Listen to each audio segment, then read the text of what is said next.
for summer. Karen. School's out forever. Dude, how does it feel? Oh my God, even better than I thought it would. Like, I've been thinking about this for, like, no kidding, 179 and a half days. And Dude, I'm just grateful. Seriously. I think I went to the bathroom for the first time right before we start recording. It's in September. So this is great. Right? What year was this for you? I just wrapped my 26th. 26 years. 26 years, yeah. How many got left in the tank?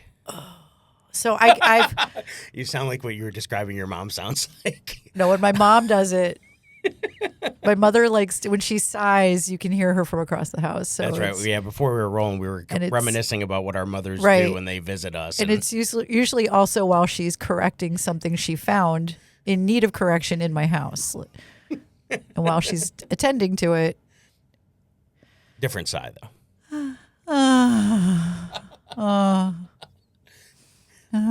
I'm like, Mom, are you okay? She's like, oh, am I doing it again? Yeah, you're. Pornhub would pay doing it again. for a lot of money for that soundboard to just have the sounds of Mary Jane. Sometimes it's not like a pleasurable, like a, sometimes she doesn't sound like she's enjoying it. The sigh. But I'm sure there's people who are into that, so I'm sure they are. There's a market. So you're done 26 years. Yeah, 26 years.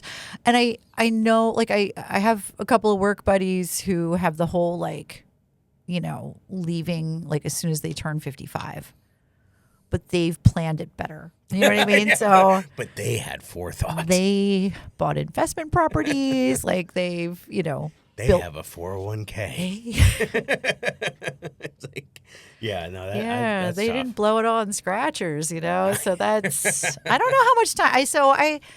I mean, I'm 51 now, and I guess in 4 years when I'm 55, that would be 30 years there. So maybe, like, I don't know. I just have to look at where I'm at. Yeah, it's from that time. How was this a normal year for you or what? It was. No, it was. I feel like it's getting elementary school. Right? I'm at elementary. I'm a special area teacher. Which means that you teach I teach art for every child in the building, and our building is just bursting at the seams. Like, we have more kids now than we've ever had. So we had over 600 this year. And so your average class size was? Too many. We had, I was going to say too many. Too many. And art is tricky because there's X-Acto knives flying around. Oh, God. It's a lot. So and the way we structure it, because we only have 5 special area classes, and every teacher contractually gets, like, their prep period, like their break. And that's what happens for them while their kids are with us. So they drop you off so that they can go have their time to plan, or really just cry in a closet. Just so they cry, make their copies, do both, whatever, attend to their urinary tract infection, whatever they need to do. For self-care isn't selfish, but I would get their kids for that 40 minutes. But the way we have it structured, though, is because we have so many students right now. We have 6 of every grade level. So we have, like, 6 fully filled first grades, 6 fully filled second grades, third grades, fourth grades. So in order to fit all the kids into these 5 classes so the classroom teachers can have shared planning time, like as a grade level, they took class number 6 and split them into 5 groups, if you can follow along with me at home on this math. So what we have going on. Train A has left the station. Train A. So if I get one full class, let's say, filled at 24, 25 kids, plus another 5 from the split up class. Yeah, that makes fire drills are fun, you guys. When I'm like, wait, and do I also have? Well, and those kids aren't used to being with those other group of kids too, so that presents a whole other set of challenges. Absolutely, like behavioral issues. And in some cases, they were kids that were kept apart on purpose on the front end of the plan, and then all of a sudden, like, wait. Or what's even better is when the kid from the split group has the same first name as a kid in the the bigger group. So now all of a sudden I have 2 kids with the same first name, and neither of them want to write their last name on anything. So that makes it fun. No idea whose is. So when I'm trying to give things back, it's like. What's the weirdest thing you've had to say to a kid this year? Oh, the weirdest thing I've had to say. Or the weirdest thing they've done. Oh, there's a lot. There's a lot. There's so many things. I mean, my kids are little, and they're just, impulsive, but like I'll be giving directions and you'll literally see a kid reach like their hand like under the elastic waistband of their pants, and you'll see their hand just kind of moving around in there. Looking for loose change? Just looking around. And I'm trying to stay focused on what I'm showing them, and I'm like, whoa. And I'm like, please just stop it so that I don't have to address it. And I'll be thinking, I don't need to say anything. He'll stop that. But then I'll see him look across the table at like something that's mine, and then the hand will come out, and then I have to say something because I'm like, hey, so then for step 2, and then Johnny, wash your hands, and then for step 3, no, go ahead, turn on the sink while I'm talking. But I know you're not allowed, but no, you're allowed right now. Turn on the sink while I'm talking. Use soap for Just the do love it of God. Twice, lather, rinse, repeat. Yeah, it is because you become. Yeah. Well, maybe being a mom probably helped. Do you feel like that helped you at all? I raised girls though. Like girls don't. My girls didn't do that. Mine didn't do that. Which was not, a delight. I'm going to tell you that right now. Thank you. If my kids are listening, thank you for. My daughter's been putting exploring herself a little bit, so we've had to be like clean hands. Yeah. Oh gosh, we would have. So my furniture is. It used to be cafeteria furniture. Like I inherited the old cafeteria tables with the benches. Oh, I know what you're talking about. With the benches. So I'll, on occasion, the girl version of what I just said, I have had a girl like take the bench and then like decide to like straddle the bench. You know what I mean? And then just like, you'd see like just little subtle, like little these here and there. And I'm like, this is why people don't realize. People don't realize because they are like these are kids just trying to figure out what's going on in the world, and something happens to them in that moment. You're like, how do I address this? I'm supposed to be teaching art right now. I'm supposed to be talking about Picasso, right? And they're doing a different kind of finger painting over there, and we got to figure out what's happening.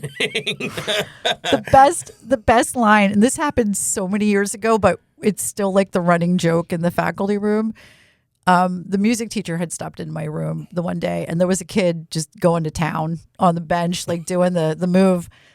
And she looked over and she said, "Hey, dear, can you please turn around the other way? Both legs under the table, please." Like she was just trying to like subtly be like, because she came in I have the laminators in my classroom, so like sometimes people come in all day long. Oh no, you guys, all day long. And then the IT closet for all the wires in the building are behind my store is like a room behind my storage room. So all day long, I've just got people just all day just coming and going, interrupting, whatever. And it's fine. But I have it's fine. It's fine. That was for you more than that was more for me. That was more. It is. It's a lot. It is. It's a lot. So, but it was so funny though. So our music teacher, she turns to this little girl and she was like, Hey, dear, can you maybe turn your legs under the table? We're facing this way. And as much as I appreciated that she tried, the kid just dead ass looks up at her. She's not stopping. And she's like, "I'm not done yet." Oh, no. And I was like, oh, and then I had to turn around because I was like, oh shit. Because, that just got me. That got me. I was like, the hardest thing. So when I travel with the board teachers, a lot of times, like we'll go out after to like whatever local establishment and, because then teachers want to share their stories or whatever. And like, we'll hang out, and we were hanging out. I don't know, it was like Rochester or somewhere weird. And we were in this, bar, and then a bunch of the elementary teachers came up, and we were, talking, and this one girl was like a 5th grade elementary teacher, and she told me this story that's etched in my brain, and it was like that she had kids in her class do a rainbow party. Oh, wait. You know what this is? Wait. I heard about these. Is that with the lipstick? That's what the lipstick. And the boys. And they each have a different. And the penis. And the penis. Wait, so the girls leave different They each have a different color lipstick. Okay, first and foremost, though, the boy that invented this challenge. Oh, Do you want to use the word hero or genius for men? Yes. Like the male community. Like I would imagine the guys were like, wait, we can get girls to want to do this if like, and girls like wearing makeup, right? So I feel like, dude, this is But- but to think that like at that young, I don't even know that it computed to me. In fifth grade, we had a thing. We would get in trouble because we would say the word play. Mhm. And anytime the word play would come up, it was like it was the Pee Wee's Playhouse word of the day. And Yeah, like, yeah, everybody yeah. would start giggling. And Yeah. we'd be in church and there would be a hymn that was like, come play in the forest or Yeah. something. And we would all yell play. Like, but we didn't know what the hell we were saying. And then and then I remember one of the girls in our class, her dad was the assistant principal for the high school, and he got wind of it because I guess she was complaining about the boys and he came in and was like, made us all the boys write a definition for what play meant. And like, Oh, God. we're always just like Yeah. hanging out with Yeah. our friends. And like Yeah. this one kid, Steve Bogusky, this was the kid that like showed up one day without a shirt on, but had his tie on. Like he was just that kind of kid. And he just wrote like, having sex, and we're like, what are you? I was like, he was the one who had the older brothers that probably told him way too much early. But I'm just like, but I didn't even know what was going on at that point. But like, man, it was the woman's for the story. Like the woman, like basically was like, I had to call the mothers of these daughters, and in Oh, my real God. time, listen to their hearts break. Could you imagine being the one to have to No. make the phone call to No. the parent? Like, whenever something happens, especially like with Alicia, just because she's so guided by impulse and had no social awareness, that I'm just waiting for the awkward phone calls that are about to come our way in the future. And it's to the teachers who have to make those phone calls, like, oof. Like that's a hard phone call Yeah. to tell a parent that their kid's engaging in that kind of. I mean, and I don't think nobody wants to know those things are happening. No. A middle school dance. Oh, could you imagine? Like, I will never chaperone a middle school. I don't think anybody wants to chaperone. I did it. a I middle did it school dance. once. I chaperoned one middle school dance, and that was enough. That was plenty. I'm like, I'm good. Because they'll Good. I don't Never know wanna if you do this guys do again. this, but sometimes we'll go into a meeting and they'll be trying to prep us for whatever a trend is that's coming up. Or like we had pot training the one time, and they were like, it was a Zoom call with like the county, and they're like showing us all the gadgets that they could have, because it's not rolling doobies. No, you know what I mean? no, Like, no. they're not like Now they can take like a highlighter, and it's like, and it's like insane. secretly They're a like- pen or like whatever, like they can vape out of it or whatever. And Yeah, it's and like, there's it's like, crazy. oh, this is a dab. And I'm like, what's a dab? Yeah. And like, oh, it's a concentrated form of THC that they have in this pen, and they can charge in their school-issued Chromebook. It's just like, it's insane the level of things that they have at that point. And I'm just like, for me, it was just so hard to kind of wrap my mind around that this was part of the job.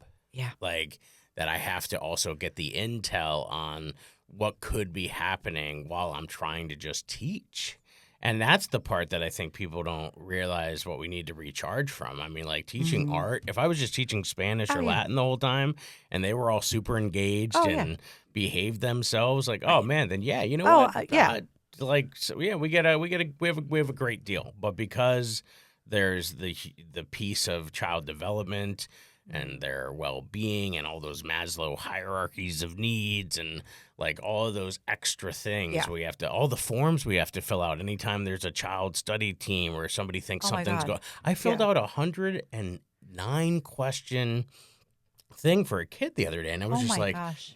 and it was all those like random questions, like it's stuff that I would never even know having them for 45 minutes in a class. No. Or I would hope I would not have seen, but there was some stuff. Have they done self-injurious behavior? Or do they steal? Have they given away all their possessions? I'm like, I saw them lend a pencil to someone, and it is all they had. Like, I don't know what to answer, because it's like, then I feel so much responsibility in filling this form out. Did I miss anything? Did I see something? It's that's the part for me. That's the extra load mentally. That's exhausting. It is very exhausting. And there's, I can tell you, it's a lot. And so, like, as if COVID wasn't bad enough, like as it was, to your point about having to answer so many questions, I had during a Zoom class, which had, all my students on their screens, and they were younger, so probably had some kind of adult nearby to kind of help them out with like the technology aspect of it. Yeah. But in the middle of a class, I had a child announce, well, she said, "Oh, I'm sorry, my arm that I like to draw with, it really hurts because my mom pushed me down the stairs." And she said this in the middle of the call in front of me. Her homeroom teacher was still like tuned in because she had turned off her camera, but she's still there. And I know all these like grandparents and parents and childcare people, like people are listening in.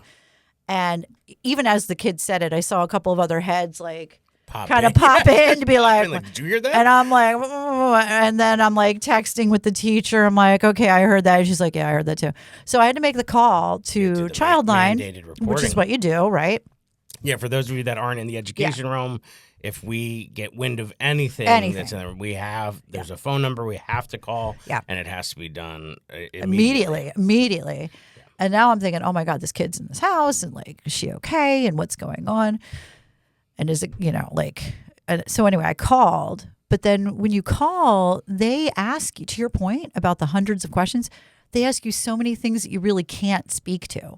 Yeah. They ask you so many things that, like, I'll say, I can only speak to what I just observed, what I just heard. This is what I know. And like, I can look in like the student portal to see like, where they live and like general answers about like parents' names and addresses and things like that. But I can't say like, is she getting hit around the house, or is there like other issues? Like, I don't know. Like I can only say, this is what just was said to me right now. And like.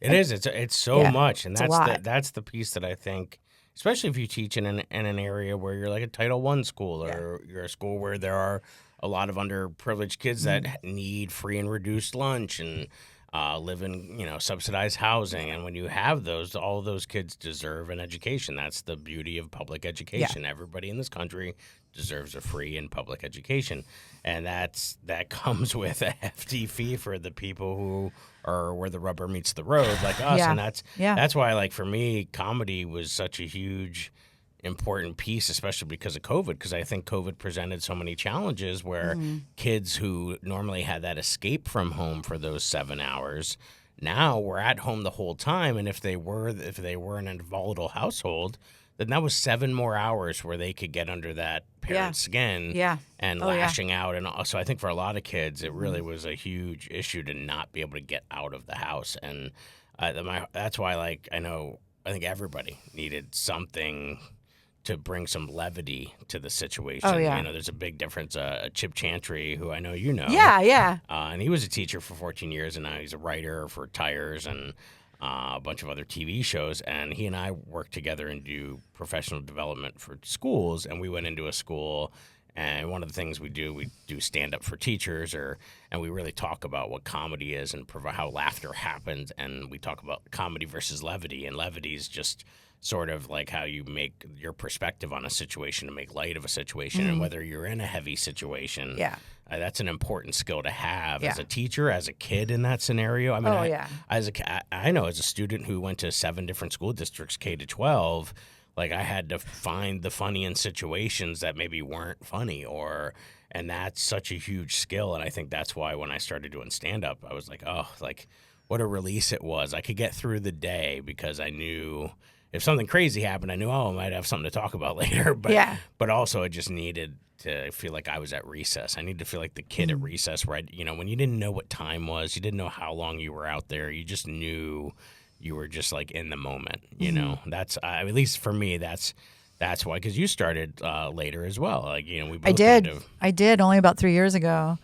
And, for me, it was, I was an empty nester and just taking a look at my life. And prior to my pursuit of comedy, I just attached myself to whatever activities my kids were involved in. You know what I mean? Like whatever they had going on was what I had going on. And I think that's normal for a mom. God, 100%. But then, at the end of the day, I thought, well, what am I doing? Like, who am I? Who am I? Yeah. So, and it was, I'm glad for it. Definitely. That chapter. Well, it's a new chapter. It was a new chapter. It was a new chapter. It was funny because I had always had this really bad habit of just whatever, like if I was seeing someone, or even when I was married, I did the exact same thing where I was married for 18 years, and whatever my ex-husband's hobbies and interests were, I just went along for it. I mean, because I was having fun. I was with people I enjoyed. I was having a good time. Yeah. It wasn't stuff I would have picked, though. You know what I mean? None of it was stuff I would have picked. Was that for childhood, like for you? Like, were you always doing something your sister wanted to do or your parents were doing? Do you think that was like wow, that's a deep dive. That's a good question. She's like, can we have a couch in here, Matt? Can you bring the couch in? Yeah. Can we smoke in here? I'm just kidding. No, I don't smoke. I'm just kidding. I'm just totally kidding. So I got to tell you about my camp. Can I tell you about? So when I was a kid, so I am half Armenian, right? So which is half Kardashian. I'm half. Well, Kardashians are also 50% Armenian, and just like a Kardashian, I like them. I'm also 100% talentless.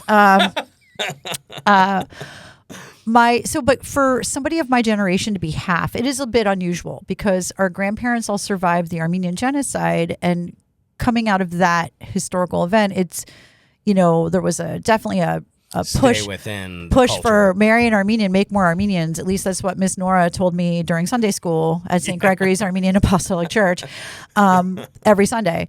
And that was the message, and, they'd be calling roll and they'd be like, Anahid Silverian, Razmig Megarian, Karen Schwarz. And I was like, they would struggle with my name because my mom married out, woo, and you didn't do that. So I think as a make good, to be sincere, to show some sincerity, my parents made sure that me and my sister went through the Armenian youth group experience, that we were at Sunday school, that we part of the culture. We kept our culture, to keep from fully assimilating and losing everything, which I think was a good trade-off because I think if it wasn't that, we would have been sent to Armenian Sisters Academy for school, where I definitely wouldn't have fit in there. So just not fitting in once a week was better than not fitting in every day of the week. But we went to camp, though. My parents sent us to Camp Hayastan, which is the word in Armenian for Armenia. And, camps, you hear kids talking about zip lining and horseback riding. We learned about the Armenian genocide at camp. So we gather around. Let's gather around. S'mores. So we had senior members of our organization who had gone on to actually fight in the homeland. They were called fedayis, and they would come back and tell us about their experiences. And so, some kids at camp make macrame. I learned how to cool down an overheated gun by pissing on it. Unger Shan. Unger is the word of respect in the Armenian community for Mr. You know what I mean? So, but Unger Shan taught me about, the gun gets too hot. You piss on it, and then you can keep shooting. At the dirty Turks who are raiding your village. That's intense. It was a lot. Oh no, it was a lot, Jay. It was a lot. No, it was a lot. Coming home from there. So at night too, there was a particular evening that I'm never going to forget, where we were woken up. The cabin, they came in, banging on pots, whatever. We got woken up, and we had to run. They did a night drill, we're being raided, you got to go. And so it was funny, that first time I had to run from a party in high school, everybody else is I'm like, this is nothing. Yeah, this is we have a scooter, but the battery overheated. Karen's I got this. I'm going to piss on this. I got you. We're going to get going. Calm the fuck down. This is nothing. That's crazy. Yeah, it was nothing. I was anytime I was in any other situation where you had to run all of a sudden, or this is nothing. Yeah, right. Even, and I tell you, I hate to not to minimize anything, but even during active shooter drills at school, the kids, and I'm like, oh no, I did these when I was your age, not here at school. No, at camp. At camp, we did these. And then they go home. They're like, "Hey, we're sending you to camp this year." No. Ms. Schwarz told us all about. She told us about camp. No, that was in I camp. don't want to go to camp. It's like, this isn't salute your shorts. Okay? Yeah, right. This is I don't run for wanna the go to hills. camp. No, that's crazy. So I can imagine then, like, you know, the whole go with the flow scenario was very much a part of you. I was like, you're what? I don't know where I am and what's going on, but I'm just gonna get in line and do it. And Right. now you're getting a chance to step out and do like and my own. What are your daughters? So because you said your daughters are grown, they're what, 18. So 24 and almost 20. So, all right, so so they're grown adults. They're doing college, post college, kind of doing all that stuff. Yeah, my That's older cool. my older daughter, she's an English as a second language teacher in Mexico City. Hey. And I love it when like we'll FaceTime like with her and her boyfriend, and he'll be laying next to her in their shared bed. You're clearly okay with it. I'll be like, "Hi, honey," and then he'll be there, and I'll be like, "Hi, Diego," and he'll be like, "Hola." Does he speak English? He enough. He's learned. It's very endearing, actually. He's learned enough to. He does speak to me in English, which I do. I know like un poco español, but not like enough. But he's definitely like gone out of his way to learn enough to like tell me his intentions with her, and like he's a good dude. I love him. Yeah, he's great. He got that far in Duolingo. He's good. He's good. Yeah, no, he's a good. He's a good one. That's good. Well, that's awesome. Well, that's great. Yeah. And now they've seen you do stand up. They well, Kaden actually, the older one, she actually went up at the open mic at Soul Joel's one of the times that she was in town, which was really fun. That's cool. Yeah. So it was her turn to follow what mom was doing instead of mom following what she was doing. Yeah, actually, that was oh wow, yeah. Okay, mind blown again. But yeah. But that was really fun. Really fun. And she did a great job. That's cool when you share that. I with my daughters are so young, they're like 11 and 8. My oldest actually by the time this airs, my oldest will not, or my youngest will be 9, so she's coming up soon. But like we went on a cruise recently, and I got to go and do some time on the Family Friendly show, and I didn't know we were just going to watch the Family Friendly show. And the guy I was talking to him before the show, and he's like, "Oh, why don't you do some time?" And so I did. So it was the first time they got to see me live and be in the room. Awesome. Which is cool. So yeah, like I mean, it's a cool experience to share. With your kids at any level, but I think it's cool for you, like I said, because now all of a sudden they're doing something that you're getting to lead the pack with your interest instead of being the one who always says, go with the flow, I'll do whatever. And now, I think that's cool. So that's like a great thing. So now, and then what about your youngest lives around here? She's at Drexel. She's at Drexel. Yeah. Living the college life. Yeah. Oh, that's good. Adjusting well. Loves year? it. No, she's killing it out there. She's doing great. She's doing great. She even got like she's a fashion merchandising major, and she even got like featured in a few publications like right out of the gate. Wow. Like she's just good. Building she's a just little portfolio. Yeah, she's an excellent writer. What's her vision of what her life looks like in 2 years or whatever? Oh, that's a really good question.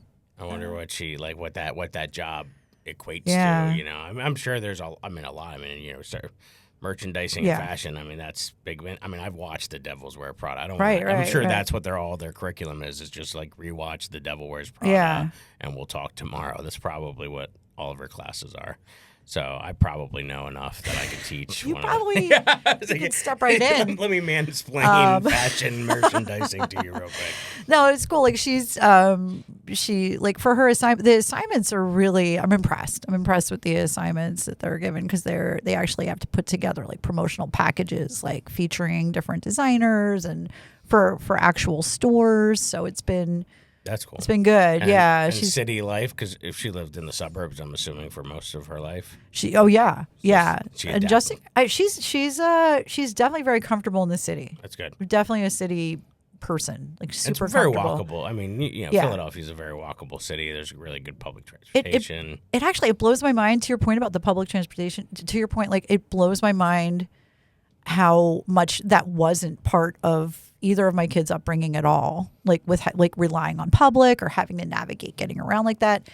And like Kaden, my 24-year-old, she's lived in different countries now, like since graduating. And like when we were in Montreal with her, she just boom, like picked up French just like that, picked up the metro system, like That's cool. had it down. And then in Mexico City, same thing. Fluent in Spanish, can get us anywhere. That's great. And it's just naturally just picks it up like so quick and just it's amazing. Well, that's why I think like even now the apps have made that so much easier where like they can even on Google, like if you put in that you're taking a trainer, but like, it'll give you when the next one is, the routes, how much you have to walk to in between stations, or if you have to switch lines. Like I think about like I used to take students abroad all the time, and we had to do so much prep before smartphones, like what if scenarios, like giving them little how to call collect, or all of those things that now are semi-irrelevant because they have a smartphone. We could sync up, share locations. Like